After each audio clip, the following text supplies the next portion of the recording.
Welcome to TSAT. This is Eshwar Kumar. So వీడియోలో మనం నవంబర్కి సంబంధించినటువంటి అంతర్జాతీయ అంశాలను డిస్కస్ చేసుకోబోతూ ఉన్నాం. సో ఇక్కడ మనకి ప్రధానంగా ఉన్నటువంటి అంశాలు మనం చూసుకున్నట్లయితే one of the issue France దేశానికి చెందినటువంటి అంశం అన్నమాట. మరి ఎందుకు ఫ్రాన్స్ అనేటువంటి ఒక దేశం ఎందుకు వార్తల్లో నిలిచింది అంటే ఆ దేశంలో ఉన్నటువంటి పౌరులు ప్రతి ఒక్కరు కూడా ఈ యొక్క ఆర్మీలో ఆర్మీ అంటే మిలిటరీ సర్వీస్లో కనీసం 10 నెలలు వాలంటీర్లుగా వర్క్ చేయాల్సి ఉంటుంది అనేటువంటి ఒక గైడ్లైన్స్ని ఇవ్వటం జరిగింది. So like France introduces voluntary 10-month military service amid Russia threat. So France దేశంలో ఉన్నటువంటి పౌరులందరూ కూడా కనీసము 10 నెలలు మిలిటరీ సర్వీసులో విధులను నిర్వహించాలి. ఒకవేళ ఆ దేశానికి సంబంధించి యుద్ధం వస్తే ఈ పౌరులందరూ కూడా శత్రు దేశాలపైన యుద్ధం చేయడానికి ముందుకు రావాలి అనేటువంటి ఉద్దేశంతోనే ఈ మిలిటరీ సర్వీస్ని తీసుకురావడం జరిగింది. మరి ఇట్లాంటి సర్వీసెస్ గతంలో ఏ దేశంలోనైనా ఉన్నాయా, ఇప్పుడు అమలు చేస్తూ ఉన్నారా అనేటువంటి ఆస్పెక్ట్స్లోకి వెళితే ఇక్కడ డెన్మార్క్ అనేటువంటి ఒక దేశము. సో ఈ దేశంలో మ్యాండేటరీ సర్వీస్ అనమాట. So men and women, so అంటే మహిళలు కానీ పురుషులు కానీ వీరు ఖచ్చితంగా మిలిటరీ సర్వీస్లో డెన్మార్క్ దేశంలో విధులను నిర్వహించాలి అనేటువంటి గైడ్లైన్స్ అయితే వీరు ఇవ్వటం జరిగింది.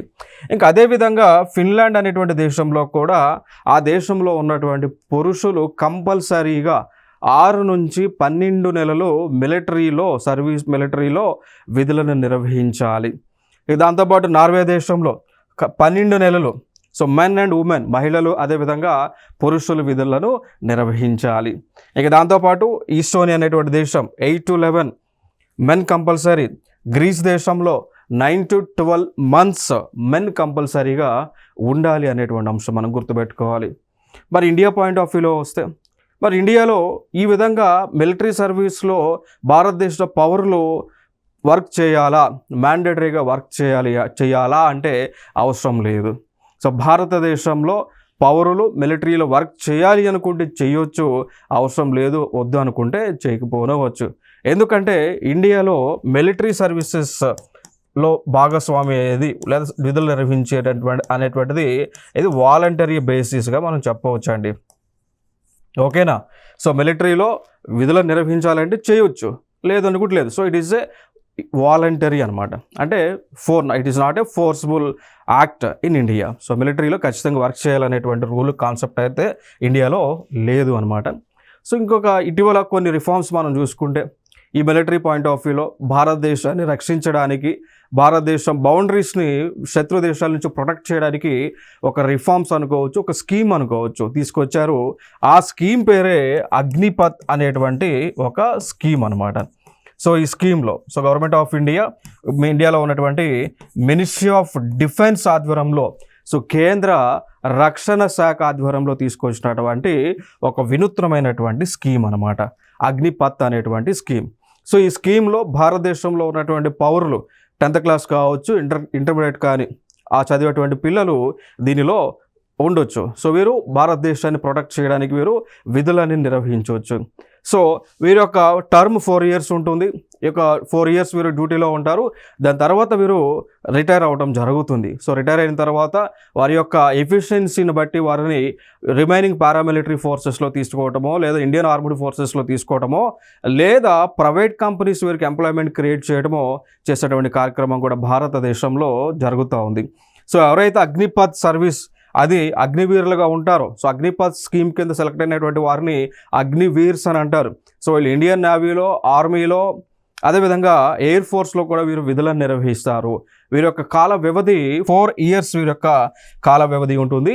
అయిన తర్వాత వీరు రిటైర్ అవుతారు. రిటైర్ అయిన తర్వాత వారి యొక్క ఎఫిషియన్సీ లేదా వారికి ఇంట్రెస్ట్ ఉంటే కనుక వీరిని మెయిన్ ఆర్మ్డ్ ఫోర్సెస్లోకి డిప్లాయ్ చేసుకోవడం జరుగుతుంది. లేదా అవసరం లేదనుకుంటే వీరికి కొన్ని ముందుకు వచ్చినటువంటి ప్రైవేట్ కంపెనీస్ ఏవైతే ఉన్నాయో వారికి ఎంప్లాయ్మెంట్ని కూడా క్రియేట్ చేయడం జరుగుతుంది. ఇంకా దాని తర్వాత ఈ అగ్నిపథ్ లాంటి సర్వీస్ కాకుండా కొన్ని సర్వీస్లోనే మనకి షార్ట్ సెలక్షన్ బోర్డు ద్వారా SSB ద్వారా నిర్వహించేటువంటి ఎగ్జామ్లు ఉత్తీర్ణత సాధిస్తే వారికి ఆర్మీలో వర్క్ చేసేటువంటి వెసులుబాటు ఇస్తారు. దానితో పాటు UPSC యూనియన్ పబ్లిక్ సర్వీస్ కమిషన్లో కంబైన్డ్ డిఫెన్స్ సర్వీసెస్ ఎగ్జామ్ రాసి వారు కూడా ఆఫీసర్స్ క్యాడర్లో ఇండియన్ ఆర్మీలో లేదా మిలిటరీ ఫోర్సెస్లో విధులను నిర్వహించడానికి వెసులుబాటుని కల్పించడం జరిగింది. ఇది మన మిలిటరీ ఫోర్సెస్కి సంబంధించినటువంటి అంశం. ఇక దాంతోపాటు ఇక్కడ సిప్రి అని మనం పిలుస్తూ ఉంటాం. సిప్రి అనేటువంటి ఒక రిపోర్ట్. ఓకే, సో ఈ సిప్రి సంబంధించి ఈ రిపోర్ట్ దేనికి సంబంధించింది అంటే ప్రపంచంలో ఉన్నటువంటి ఆ దేశాల యొక్క మిలిటరీ సామర్థ్యాన్ని, మిలిటరీ పైన వారు ఖర్చు పెడుతున్నటువంటి ఎక్స్పెండిచర్ని బేస్ చేసుకొని ఈ రిపోర్ట్ ఇవ్వడం జరుగుతుంది. సిప్రి అనేటువంటి ఒక నివేదికని ఇవ్వడం జరుగుతుంది. మరి ఈ యొక్క సిప్రి యొక్క నివేదిక ప్రకారం భారతదేశము ప్రపంచంలోనే అత్యంత శక్తివంతమైనటువంటి దేశంగా మనం చూస్తూ ఉన్నాం. ఓకే, సో అదొక ఇంపార్టెంట్ అంశంగా మనం చెప్పుకోవచ్చు. ఇంకా ఫర్దర్గా మనం చూస్తే ఇంకొక అంశం, ఇంటర్నేషనల్ పాయింట్ ఆఫ్ వ్యూలోనే ఒక కాన్ఫరెన్స్ అనేటువంటిది జరగబోతూ ఉంది. ఇక్కడ చూడవచ్చు మనం, లైక్ ఇండియా టు హోస్ట్ 60వ DGP IGP కాన్ఫరెన్స్ అండి. సో దీన్ని మనం డికోడ్ చేస్తే ఇక్కడ మన భారతదేశము 60వ DGP అంటే director general of police, IGP అంటే ఇన్స్పెక్టర్ జనరల్ ఆఫ్ పోలీస్ కాన్ఫరెన్స్ని భారతదేశంలో ఇండియన్ ఇన్స్టిట్యూట్ ఆఫ్ మేనేజ్మెంట్ రాయ్పూర్లో నవంబర్ 28 నుంచి 30 తేదీ మధ్య నిర్వహించడం జరుగుతూ ఉంది. సో సింపుల్గా మరి దీనికి సంబంధించి కాంపిటేటివ్ ఎగ్జామ్స్లో ఎటువంటి క్వశ్చన్స్ మనం చూడవచ్చు అంటే, ఇటీవల 60వ director general of police, inspector general of police కాన్ఫరెన్స్ని ఏ దేశం ఆతిథ్యం ఇవ్వడం జరిగింది? భారతదేశం ఆతిథ్యం ఇచ్చింది. ఏ నగరంలో జరిగింది? రాయ్పూర్ నగరంలో జరగటం జరిగింది. సో మరి ఈ కాన్ఫరెన్స్ యొక్క ముఖ్య ఉద్దేశం ఏంటి అంటే, ఈ కాన్ఫరెన్స్ యొక్క ముఖ్య ఉద్దేశం ఏంటి అంటే వివిధ దేశాలలో ఉన్నటువంటి లెఫ్ట్ వింగ్ ఎక్స్ట్రీమిజం అంటాం. వివిధ దేశాలలో ఉన్నటువంటి లెఫ్ట్ వింగ్ ఎక్స్ట్రీమిజం, దాన్ని సింపుల్గా చెప్పాలంటే నక్సలిజం. సో వివిధ దేశాలలో నక్సలిజం అనేటువంటిది లేకుండా నిర్మూలన చేయడానికి ఏ విధంగా నక్సలిజాన్ని వివిధ దేశాల్లో నిర్మూలన చేయాలి, ఏ విధంగా చేస్తే మనం నిర్మూలన చేయొచ్చు అనేటువంటి అంశాలపైన వీరు డిస్కషన్ చేయడానికి ఇటువంటి కాన్ఫరెన్స్ని ఈ పోలీస్ డిపార్ట్మెంట్ వారు నిర్వహించడం జరిగింది.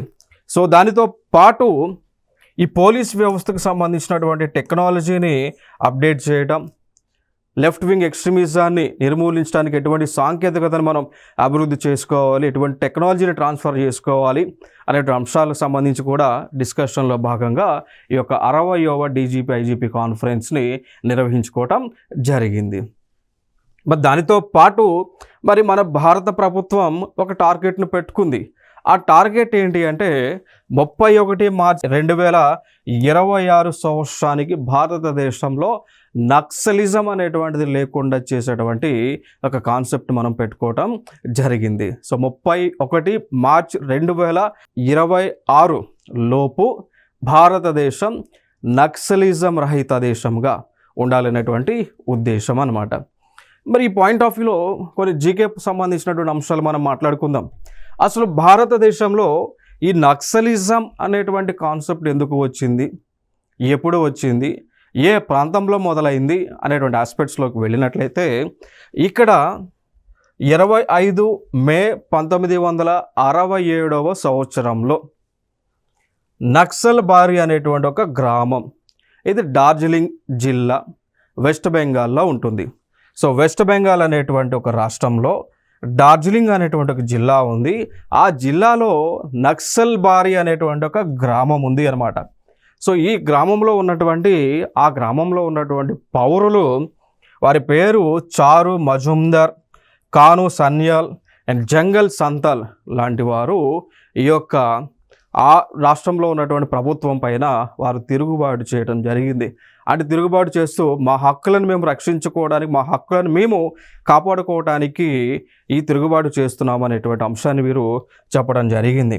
సో వీరు చేసినటువంటి ఏదైతే తిరుగుబాటు అనేటువంటిది ఏదైతే ఉందో, సో దానికి ఒక పేరు పెట్టారు. దాన్ని నక్సలిజం అని పేరు పెట్టడం జరిగింది అనమాట. సో అట్లా నక్సలిజం అనేటువంటి పేరు ఎక్కడి నుంచి వచ్చింది అంటే, ఈ నక్సల్బారి అనేటువంటి గ్రామం పేరు పైన నక్సలిజం అనేటువంటిది వచ్చింది అనమాట. సో నక్సలిజంకి మూలకారకులు ఎవరు అంటే చారు మజుందార్, కాను సన్యాల్ అండ్ జంగల్ సంతాల్ అనమాట. సో ఈ నక్సలిజం ఇక్కడ నుంచి వెస్ట్ బెంగాల్ నుంచి మొదలుకొని చుట్టుపక్కల ఉన్నటువంటి రాష్ట్రాలకి కూడా విస్తరించడం జరిగింది అనేటువంటి అంశం మనం చెప్పొచ్చు అండి. అలాగే ఇక్కడ నుంచి వెస్ట్ బెంగాల్లో మొదలైనటువంటిది పక్కనే ఉన్నటువంటి ఒడిశా కావచ్చు, ఆంధ్ర కావచ్చు, తెలంగాణ కావచ్చు, పైన బీహార్ కావచ్చు, యూపీ కావచ్చు, దానితో పాటు ఈశాన్య రాష్ట్రాలలో కూడా ఈ నక్సలిజం అనేటువంటిది విస్తరించడం జరిగింది. అయితే ఇక్కడ ఒక పదం మనం తెలుసుకోవాలి అండి. ఆ పదం ఏంటంటే, ఒక వర్డ్ ఏంటి అంటే, సో రెడ్ కారిడార్ అనేటువంటి ఒక పదాన్ని మనం గుర్తుపెట్టుకోవాలి ఈ కాన్సెప్ట్లో. సో రెడ్ కారిడార్ అంటే ఏంటి అంటే, ఏ ప్రాంతాలలో నక్సలిజం అనేటువంటిది ఉందో ఆ ప్రాంతాన్ని రెడ్ కారిడార్గా మనం పిలుస్తూ ఉన్నాం. సో మన మ్యాప్లో చూసుకుంటే ఈ ప్రాంతం అంతా కూడా రెడ్ కారిడార్గా, లెఫ్ట్ వింగ్ ఎక్స్ట్రీమిజం ప్రాంతంగా గవర్నమెంట్ ఆఫ్ ఇండియా డెసిగ్నేట్ చేయడం జరిగింది. సో రెడ్ కారిడార్ అంటే ఎక్కడైతే నక్సలిజం ఉంటుందో ఆ ప్రాంతాన్ని రెడ్ కారిడార్గా మనం పిలుస్తూ ఉన్నాం. క్లియర్. సో క్రమేపీ ఇటీవల కొన్ని రిఫార్మ్స్ వల్ల ఈ నక్సలిజం మూమెంట్ అనేటువంటిది భారతదేశంలో తగ్గుముఖం పట్టడం జరిగింది. ఇదొక అంశం. ఇంకొక కాన్ఫరెన్స్ మనం చెప్పుకోవచ్చు. అదే 3వ ఇండియా ఇండోనేషియా డిఫెన్స్ మినిస్టర్స్ డైలాగ్గా మనం చెప్పుకోవచ్చు. సో 3వది ఇది ఇండియాకి ఇండోనేషియాకి మధ్య జరిగినటువంటి ఈ యొక్క రక్షణ రంగానికి సంబంధించినటువంటి ఒక కాన్ఫరెన్స్ లేదా ఒక డైలాగ్ లేదా ఒక డిస్కషన్ అని చెప్పవచ్చు అండి. సో ఇది 3rd India Indonesia defence ministers dialogue. ఎక్కడ జరిగింది? న్యూఢిల్లీలో. ఎప్పుడు జరిగింది? నవంబర్ 27వ తేదీన జరగటం జరిగింది. మరి ఈ డిఫెన్స్ మినిస్టర్స్ డైలాగ్ ఏదైతే ఉందో, రక్షణ శాఖ మంత్రుల యొక్క డిస్కషన్ ఏదైతే ఉందో, దీనిలో పాల్గొన్నటువంటి వారు ఎవరు అంటే భారతదేశానికి సంబంధించినటువంటి మన రక్షణ శాఖ మంత్రి శ్రీ రాజ్నాథ్ సింగ్ గారు పాల్గొన్నారు. అదేవిధంగా ఇండోనేషియా దేశానికి చెందినటువంటి మిస్టర్ జఫ్రీ జంసోదిద్దీన్ వీరు పాల్గొనడం జరిగింది. మరి దీనిలో వీరు కొన్ని డిస్కషన్స్ చేసిన తర్వాత కొన్ని అంశాలను వీరు డిస్కషన్ చేయడం జరిగింది. అవి సాంకేతికత విజ్ఞానం బదలాయింపు, దీన్నే టెక్నాలజీ ట్రాన్స్ఫర్ అని అంటాం. నథింగ్ బట్ టెక్నాలజీ ట్రాన్స్ఫర్ అండి. సో అంటే మన భారతదేశానికి సంబంధించినటువంటి టెక్నాలజీని ఇండోనేషియాకి ట్రాన్స్ఫర్ చేయడం, ఇండోనేషియా దగ్గర ఉన్నటువంటి డిఫెన్స్ టెక్నాలజీని భారతదేశానికి ట్రాన్స్ఫర్ చేసేటువంటి కాన్సెప్ట్ వీరు దీనిలో డిస్కషన్ చేయడం జరిగింది.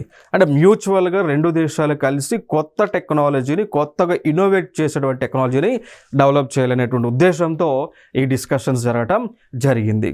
సో దానితో పాటు ఈ 2 దేశాలు ముందుకు వచ్చి జాయింట్ డిఫెన్స్ ఇండస్ట్రీ కమిటీని కూడా ఏర్పాటు చేయడానికి వీరు ప్రణాళికను చేస్తూ ఉన్నారు.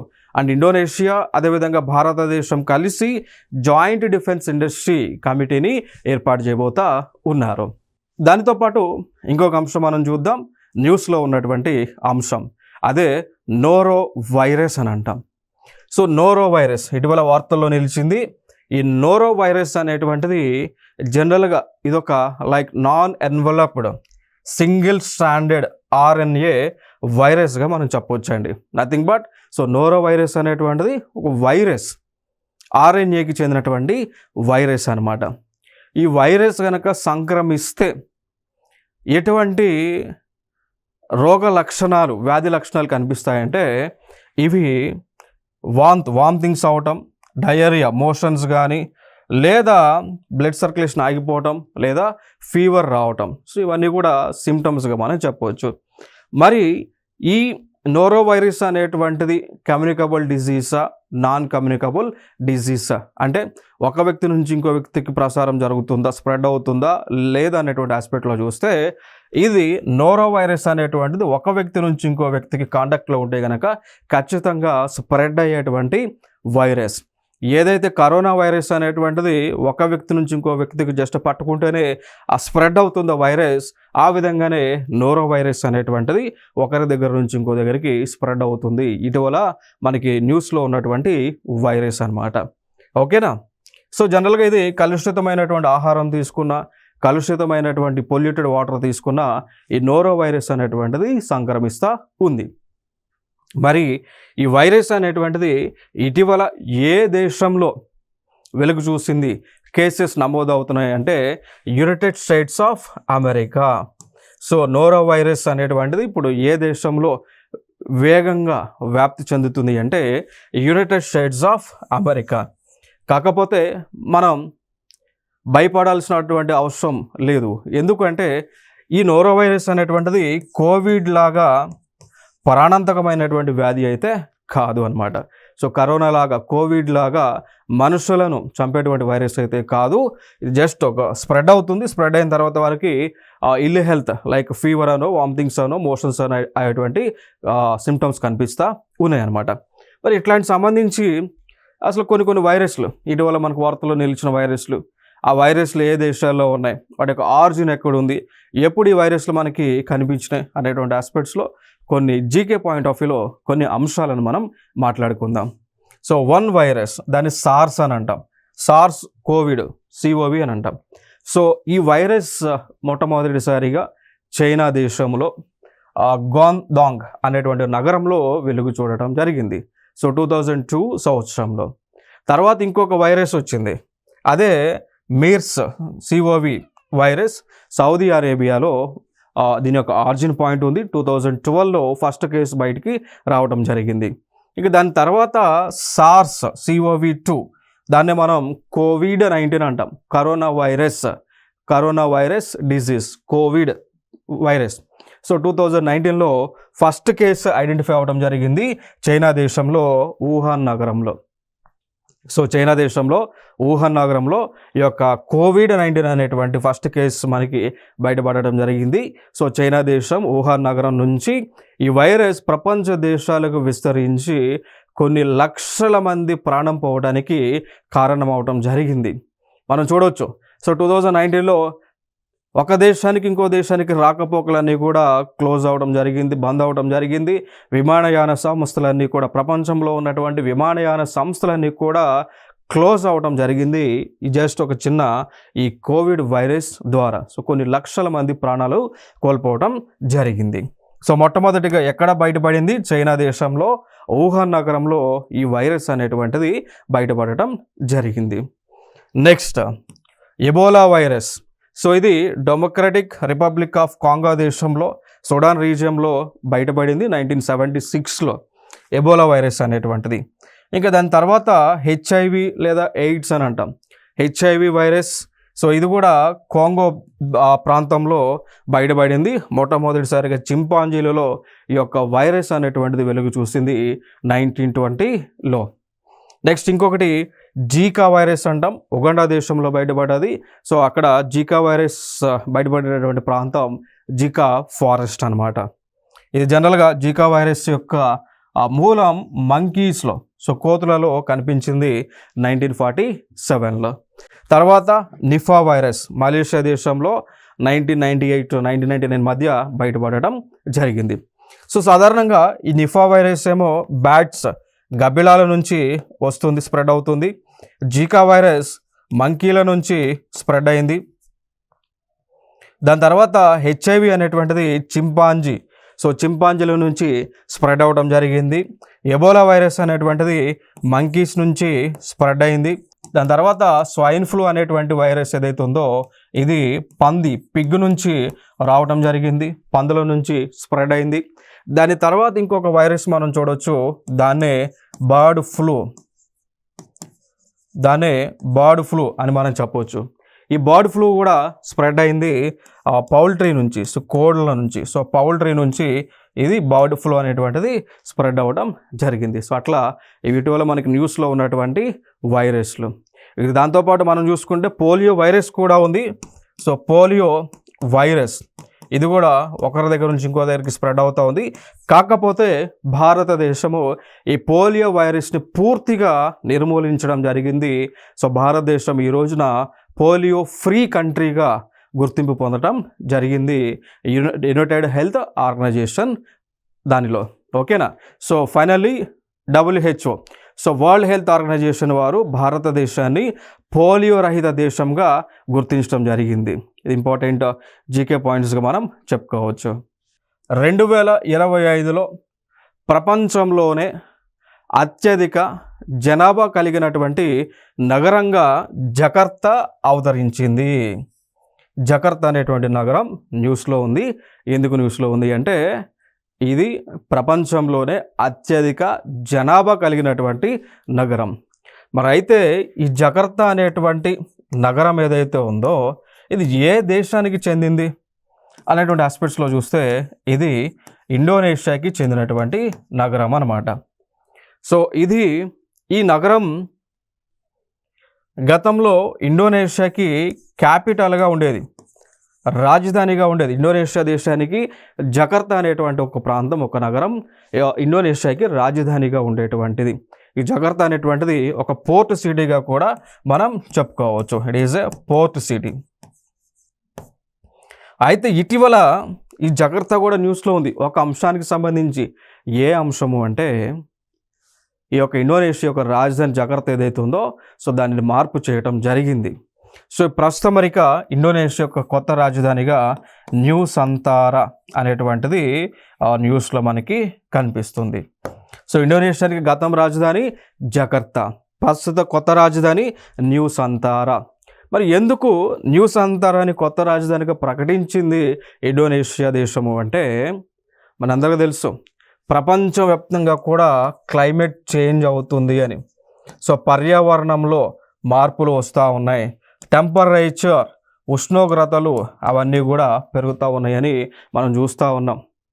మరి ఉష్ణోగ్రత పెరగడం ద్వారా అంటే భూమి యొక్క ఉష్ణం పెరగడం ద్వారా, భూమి యొక్క తాపం పెరగడం ద్వారా, భూమిపైన ఉష్ణోగ్రతలు అనేటువంటివి పెరగడం ద్వారా ఏం జరుగుతుంది అంటే సముద్రం యొక్క నీటి మట్టం, సీ లెవెల్ అనేటువంటిది, సముద్రం యొక్క నీటి మట్టం గణనీయంగా పెరుగుతూ వస్తూ ఉంది. సీ లెవెల్ అనేటువంటిది ఇంక్రీజ్ పెరుగుతూ ఉంది. సీ లెవెల్ పెరగడం ద్వారా ఏం జరుగుతుంది, సముద్రం యొక్క నీటి మట్టం పెరిగితే ఏమవుతుంది, సముద్రం ఏదైతే సముద్రానికి సరిహద్దుగా లేదా ఈ యొక్క తీర ప్రాంతాల్లో ఉన్నటువంటి దేశాలు కానీ, నగరాలు కానీ, గ్రామాలు కానీ, ప్రాంతాలు కానీ నీటి మునిగేటువంటి ఆస్కారం ఉంది. నేను చెప్పి ఉన్నా ఇక్కడ. సో సీ లెవెల్ పెరుగుతూ ఉంది ప్రపంచ దేశాలలో. దాని వలన ఏమవుతుంది అండి, జకర్తా పోర్ట్ సిటీ కాబట్టి ఇది నీటిలో మునగడానికి రాబోయేటువంటి 100 సంవత్సరాల కాలంలో మునిగేటువంటి ఆస్కారం ఉంది అనేటువంటి ఉద్దేశంతో ఇండోనేషియా అనేటువంటి ఒక దేశం తమ యొక్క రాజధానిని మార్చడం జరిగింది. సో ప్రస్తుతం ఇప్పుడు ఇండోనేషియా యొక్క రాజధాని న్యూ సంతారాగా ఉంది. సో దానిని డెవలప్ చేస్తూ ఉన్నారు. మరి ఎందుకు న్యూ సంతారానే ఇండోనేషియా వారు రాజధానిగా ఎన్నుకున్నారు అంటే the reason is that, for example ఇది ఇండోనేషియా అనుకుంటే ఈ న్యూ సంతారా అనేటువంటి ఒక ప్రాంతం ఇండోనేషియాకి సెంటర్లో ఉంటుంది కాబట్టి ఆ ఉద్దేశంతోనే సెలెక్ట్ చేసుకున్నారు న్యూ సంతారాని. బట్ గతంలో జకర్తా అనేటువంటి పోర్ట్ సిటీగా ఉండేది అన్నట్టు. ఇది ఇక్కడికి తెలుసుకోవాల్సిన అంశాలు. ఇక్కడ వరకు ఒక ఆస్పెక్ట్. ఇంకొక ఆస్పెక్ట్ ఇక్కడ. సో 2025 సంవత్సరానికి గాను జకర్తా అత్యంత జనాభా కలిగినటువంటి నగరంగా ప్రపంచంలోనే రికార్డుని సాధించింది.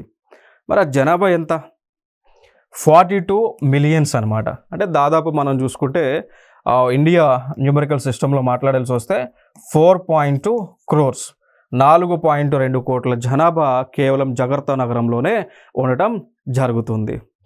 మరి ఈ ఇన్ఫర్మేషన్ని రిలీజ్ చేసినటువంటి సంస్థ ఎవరు అంటే వారే United Nations department of economic and social affairs అండి. So United Nations department of economic and social affairs అనేటువంటి వారు ఈ యొక్క ఇన్ఫర్మేషన్ని తెలియజేశారు.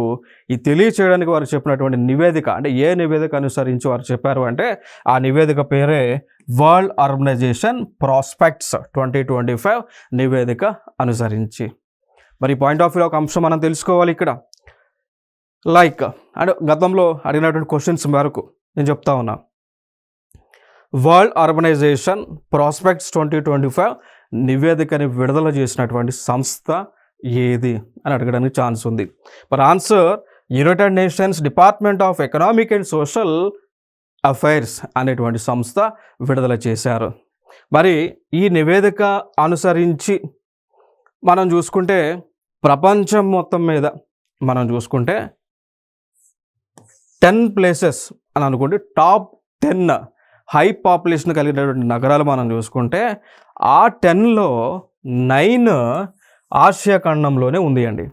సో ప్రపంచంలో ఉన్నటువంటి అత్యధిక జనాభా కలిగినటువంటి నగరాల యొక్క జాబితా మనం ముందు పెట్టుకుంటే ఆ టాప్ 10లో 9 ప్లేసెస్ ఏషియా కాంటినెంట్లో, ఆసియా ఖండంలోనే ఉండటం జరిగింది. ఇదొక అంశంగా మనం చెప్పుకోవచ్చు. మరి యొక్క రిపోర్ట్ ఒకసారి మనం చూద్దాం ఇక్కడ. లైక్ ఫస్ట్ ప్లేస్లో జకర్తా ఉంది, ఇండోనేషియా దేశం, 42 మిలియన్స్ పాపులేషన్తో.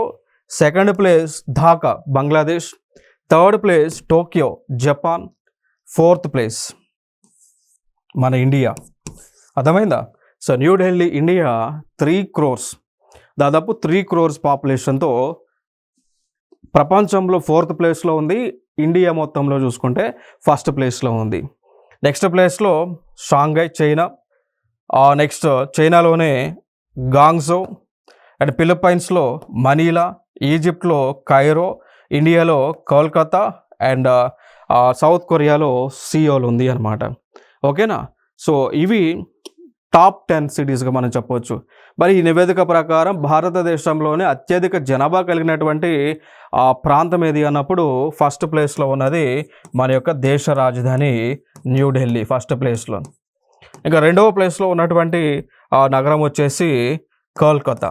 సో వెస్ట్ బెంగాల్కి చెందినటువంటి కోల్కతా సెకండ్ ప్లేస్లో ఉండటం జరిగింది. సో ఇవి ఇంపార్టెంట్ ఇన్ఫర్మేషన్గా మనం చెప్పుకోవచ్చు. ఇక దాంతోపాటు ఇంకొక అంశం, ఇంటర్నేషనల్ అఫైర్స్కి సంబంధించి, ఇంటర్నేషనల్ కరెంట్ అఫైర్స్కి సంబంధించినటువంటి అంశం, దాంతోపాటు మన తెలంగాణకు సంబంధించినటువంటి అంశము కూడా ఇది. సో ఇక్కడ ఏం చేస్తున్నారంటే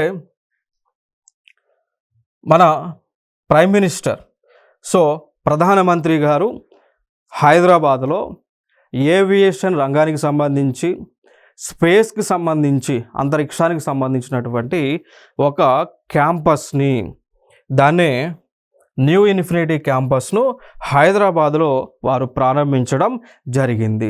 సో న్యూ ఇన్ఫినిటీ క్యాంపస్ని హైదరాబాద్లో ప్రారంభించడం జరిగింది అన్నమాట. ఓకేనా? సో ఆ క్యాంపస్ అనేటువంటిది ప్రైవేట్ ఏజెన్సీకి చెందింది, గవర్నమెంట్ది కాదు, ప్రైవేట్ ఏజెన్సీ అన్నమాట. సో వీరు ఈ క్యాంపస్ ద్వారా వీరు కొత్త కొత్త ఆవిష్కరణలు చేయడం, సో స్పేస్కి సంబంధించి, అంతరిక్షానికి సంబంధించి, రాకెట్స్కి సంబంధించి, టెక్నాలజీకి సంబంధించి కొత్త కొత్త ఆవిష్కరణలు చేసి భారతదేశాన్ని డెవలప్ చేయాలనేటువంటి ఉద్దేశంతో. సో ఫైనల్ ఇక్కడ మనం చూసుకుంటే like India marks a major milestone as PM Modi unveils Vikram 1, the country's first privately built commercial orbital rocket by Skyroot aerospace. ఇక్కడ మనం గుర్తుపెట్టుకోవాల్సిన కొన్ని అంశాలు. స్కైరూట్ ఏరోస్పేస్ అనేటువంటిది ఏ నగరంలో ఉంది? హైదరాబాద్లో ఉంది. సో ఈ స్కైరూట్స్ ఏరోస్పేస్ అనేటువంటిది ప్రైవేట్ స్పేస్ రీసెర్చ్ సెంటర్గా మనం చెప్పవచ్చు. ఏ విధంగా మనకి ఇస్రో ఉందో ఆ విధంగా private agency. So Skyroot aerospace అనేటువంటిది ప్రైవేట్ ఏజెన్సీ, ఇది హైదరాబాద్లో ఉంది. ఇక దానితో పాటు ఇంకొక ప్రైవేట్ ఏజెన్సీ వచ్చేసి అగ్నికుల్ అంటాం. సో ఇవి స్పేస్కి సంబంధించి టెక్నాలజీ డెవలప్ చేయడానికి ఏర్పాటు చేసుకున్నటువంటి ఏజెన్సీలు. ఒకటి అగ్నికుల్, ఇంకొకటి స్కైరూట్ ఏరో స్పేస్. ఓకేనా? సో ఇప్పుడు ఈ స్కైరూట్ ఏరోస్పేస్ వాళ్ళు విక్రమ్ 1, సో విక్రమ్ 1 అనేటువంటి ఒక వీళ్ళు ఆర్బిటల్ రాకెట్ని అభివృద్ధి చేయడం జరిగింది. సో ఇది మనం గుర్తుపెట్టుకోవాల్సిన అంశాలు. సో ఇవి మనకి ఇంటర్నేషనల్కి సంబంధించినటువంటి కరెంట్ అఫైర్స్. సో నెక్స్ట్ వీడియోలో మళ్ళీ సరికొత్త అంశాలతో మీ ముందుకు రావడం జరుగుతుంది. Thank you so much.